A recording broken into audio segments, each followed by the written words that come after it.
Hello, and welcome to your very first lesson in CP3230 Virtual.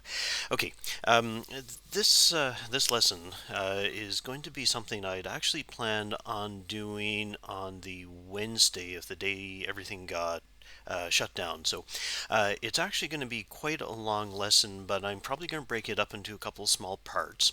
And feel free to pick up whichever parts are most interesting to you. There's kind of two exercises on here I'd recommend doing, but also at the same time, it has to do with animation and SVG, and that's not going to be a focus.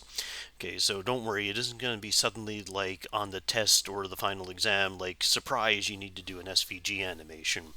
But certainly give this a try because the more stuff that you see, sort of the better at programming you'll end up getting.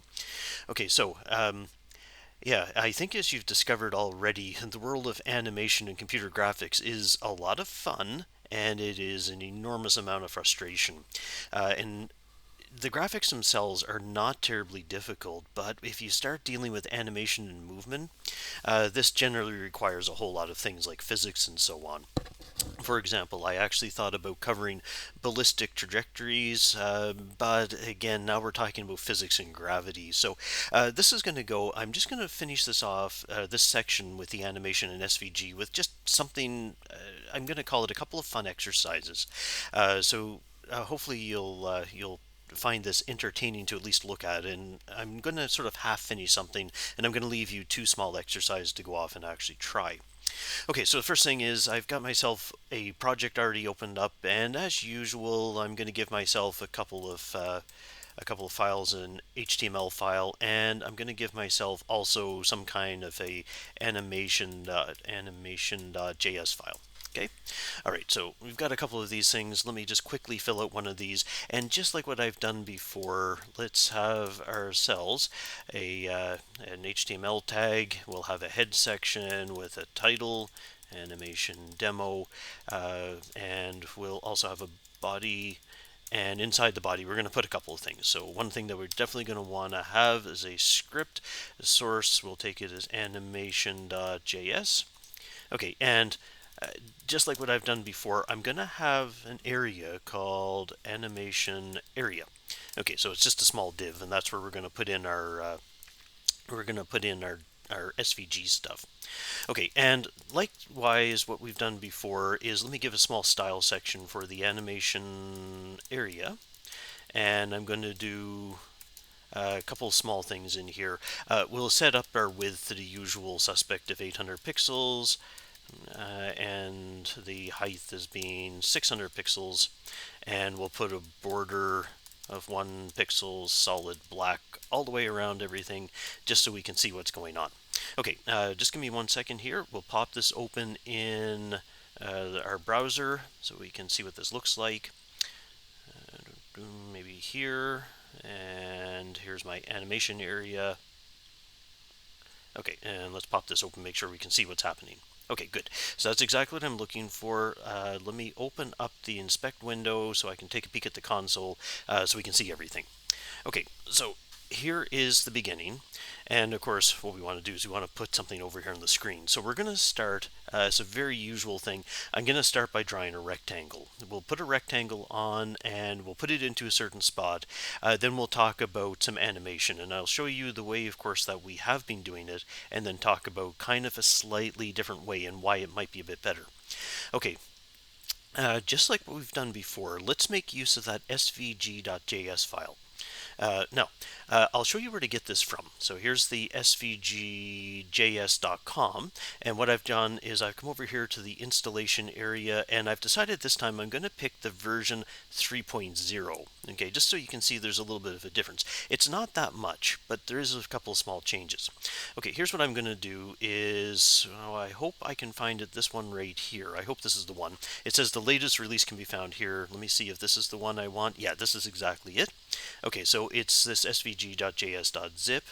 Okay, I'll give that a second to download. And while I'm here, let's go off to the download section so you can get an idea about what has to happen.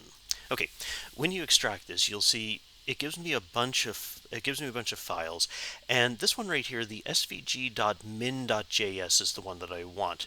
But because of the way it's built, I actually want this file right here called the min.js.map. So I'm going to copy that, and I'm going to paste this over into my folder.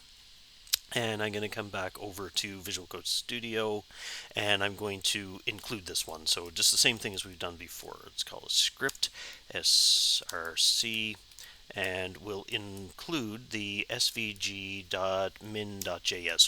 No need to include the other one. That map file is something that's automatically included from here. All right, let's go over here and actually start making some use of it. Okay, so use strict.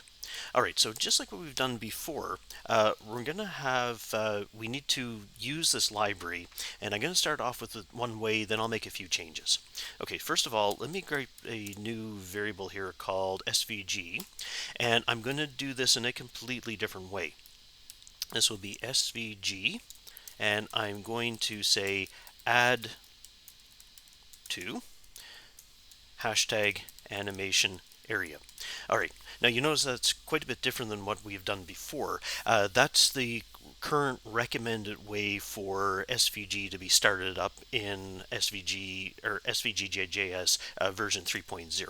All right, so the only thing I'm going to do, this is no different than last time. I'll make the size of the canvas 800 by 600 pixels. And finally, okay, let's see if we can go ahead and actually create a small element. And here's what we're going to do. We're going to do the same thing we did before. Let's let box be equal to svg.rectangle, and we'll start off something fairly small, make it 30 by 30, and we'll say box.move, and we will put it maybe at 30, maybe at 50-50. Okay, all right, let's just check and make sure that all of this is working so far. Not that one. Okay, back over here to the browser, over to my page, let's reload. Okay, and that's a good sign. So that's kind of our first little piece.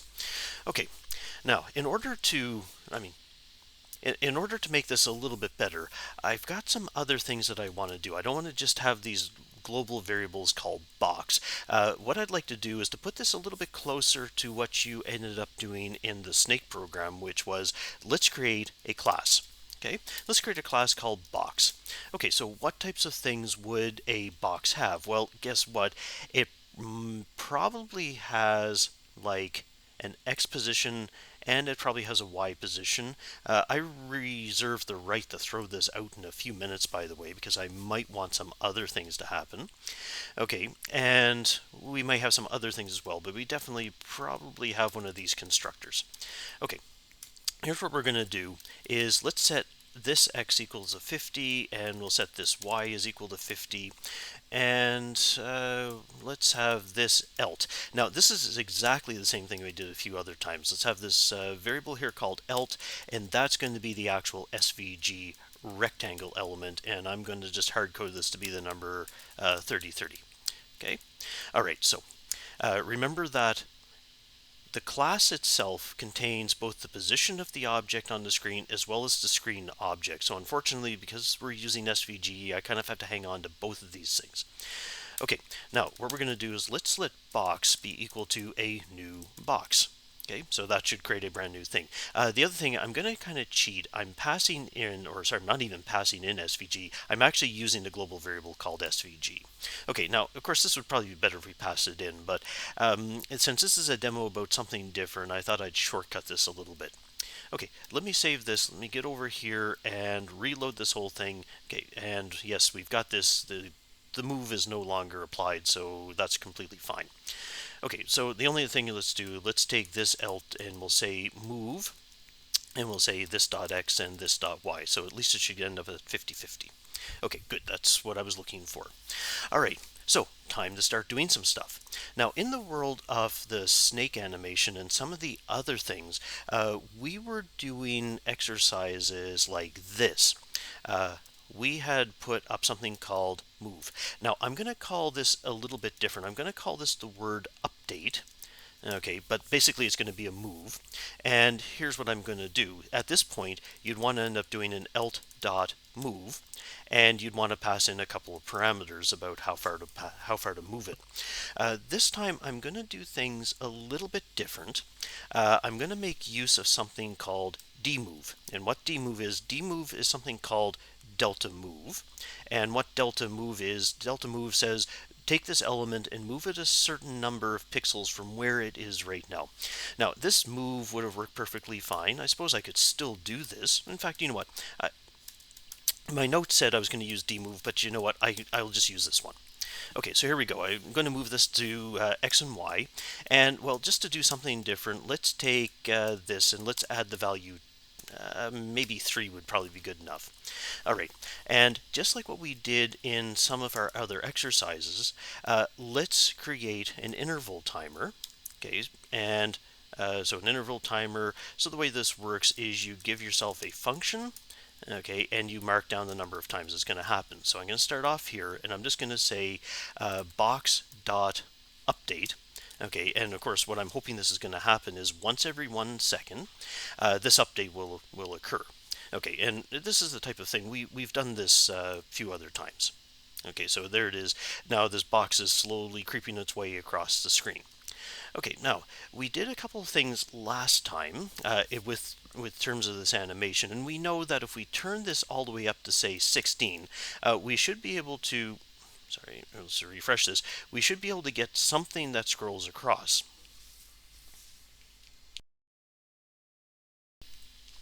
Okay, and you can see now that the box is now sliding across. Okay, so everything is working exactly as what we've done before, but I want to make a few changes to this yet. Okay, so the first change I'm going to make is rather than simply adding the value 3 each time, I know in some of our exercises we add the dx and dy. Here's what I actually want to do. I want to have something called speed x. Okay, and what that's going to be the speed in the x direction. So let's call it speed x is equal to 4. Okay, and it's a very simple change. Just this x position is going to be this plus, so the current x position plus speed x.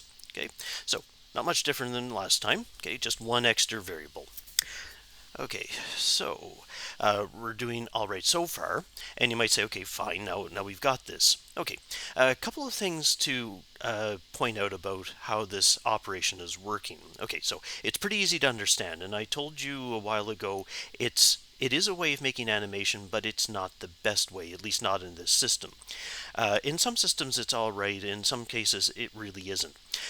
One of the problems about this set interval timer, I know right here it says set interval comma 16, which in theory says that every 16 milliseconds, please call the function box update.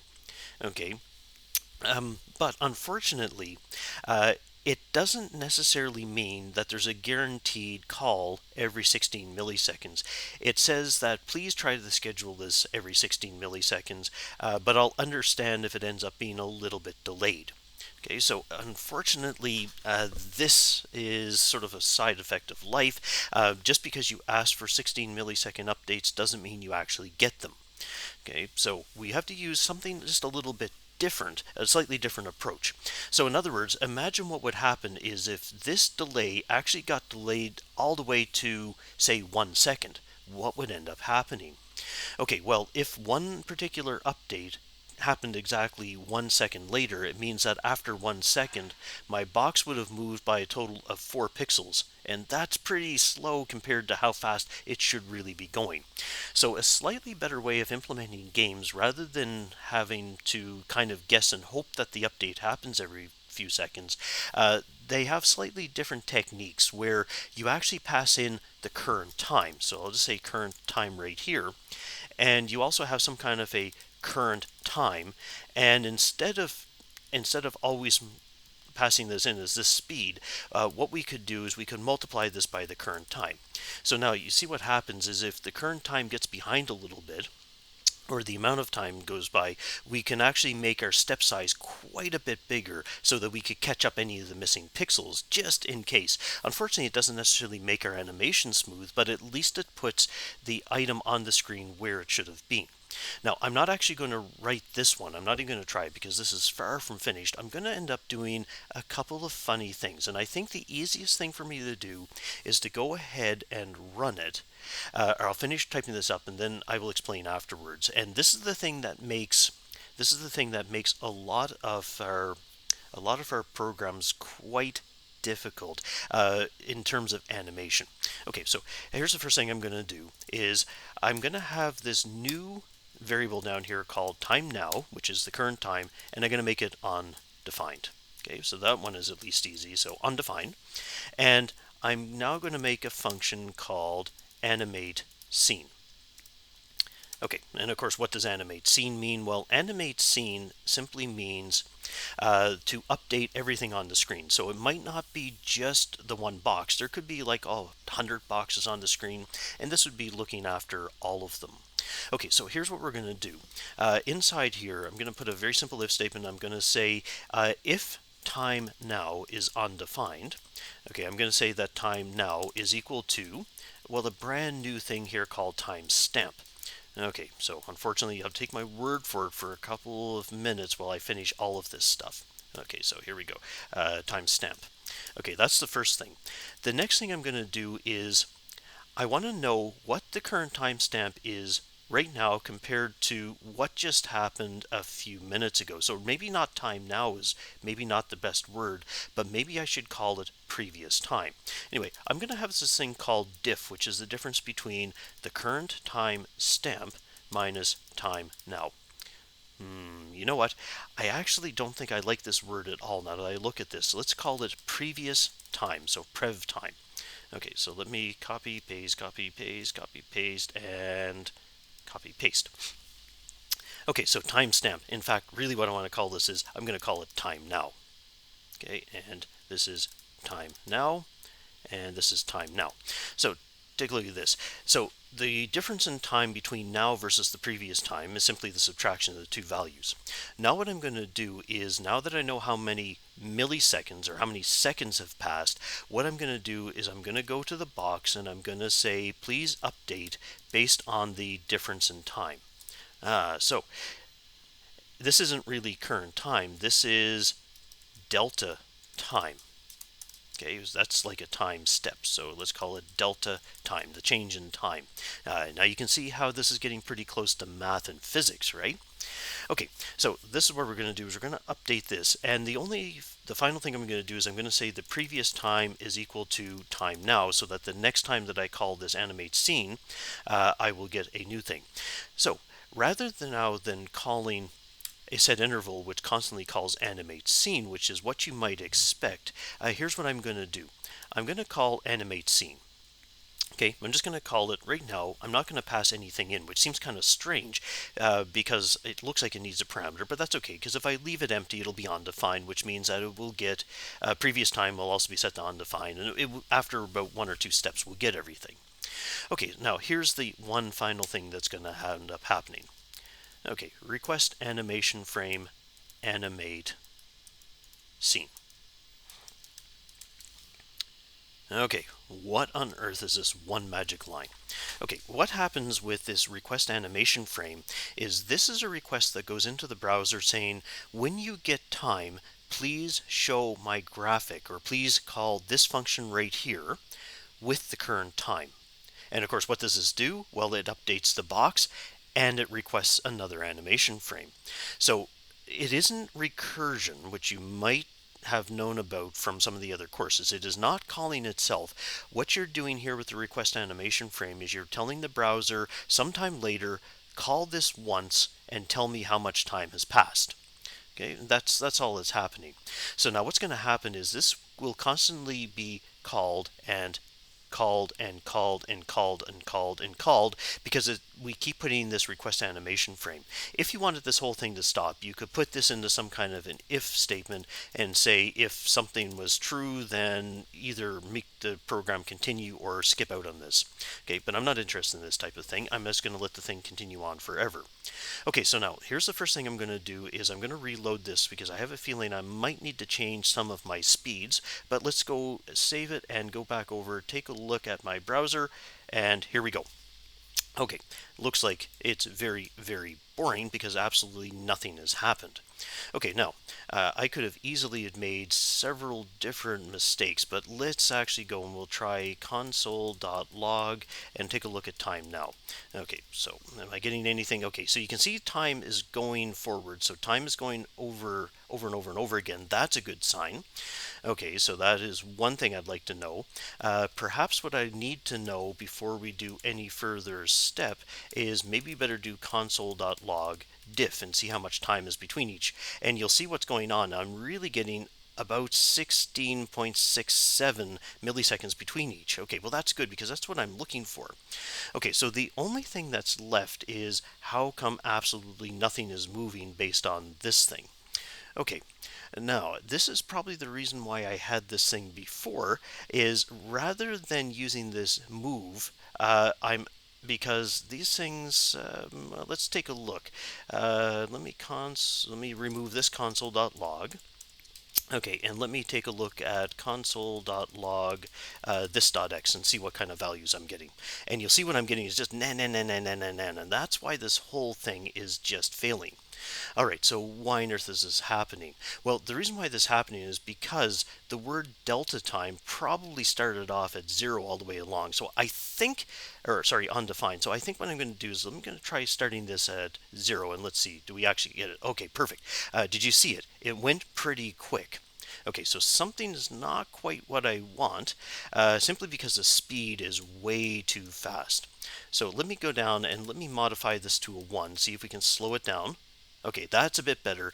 In fact, what I'm going to do is let's try making it half of that speed again. Okay, here we go, and that's not too bad now. So 3, here we go, and load. Okay, perfect. So now this is the animation that I've got. Okay, so what I was hoping was actually going to happen with this animation was that we'd actually see something a little bit smoother, but unfortunately, just like everything else, smooth animation is actually really, really tough. I might have a little bit more luck if I were to try something like this. Okay, so I will try this as an alternative to doing the calculations.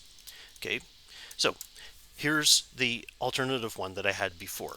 This.elt dmove, and what this is a delta move. So I'm going to take this and I'm going to take this.speed x multiplied by delta time, so that's the actual size, and 0. And I'm going to then take this dot x and I'm going to take this elt dot cx, and what this is going to do, this is going to return the center position of that element so that I can make a decision in a few seconds. Okay, now I'm just curious to see if this will actually help make my animation just a little bit smoother. I'm not convinced that it will, but perhaps. Okay, and you see this, that was considerably better. Unfortunately, it's never really 100% guaranteed. Now, I think actually my poor little laptop here is running about 4 or 5 things in the background because it feels very, very hot, and I think that's the reason why I'm seeing a little bit of jerkiness occasionally, but this is a way how a lot of animation actually takes place. So you don't actually set up timers, but you end up using this very funny thing where you're asking the browser to do different things. All right, let's take a look and see if I can spot what is taking up so much time. It's my screen recording. Okay, that certainly explains it. Okay, so the screen recording wasn't running earlier and I got a bit of a smoother animation. So unfortunately, I'm just kind of put up with this, or we have to put up with this one. This particular D move was a little bit better. It seems like it's a bit faster than the actual moves. If you really wanted something much smoother, well, okay, there's a couple of other things you have to do to it. Okay, I've got one final thing I'm going to do to this exercise. Then I'm going to get you to download a copy of this. I'll put it up onto D2L. I'll zip this entire thing, and then I'm going to leave this with an exercise for you. And if this had been in class, I would have told you to take about probably 30 minutes or so to try. So you guys can take as much time as you need. I'm not going to give you a solution to this one. I'm going to leave this for you to actually work out. Okay, but let me describe what it is we're going to do. Okay, so I'm not going to use this part right here, but I'm going to put a very simple if statement. And I'm going to put the if statement right here. Okay, and here's what I'm going to say. If this dot x is bigger than 600, this dot speed x is equal to negative this speed x.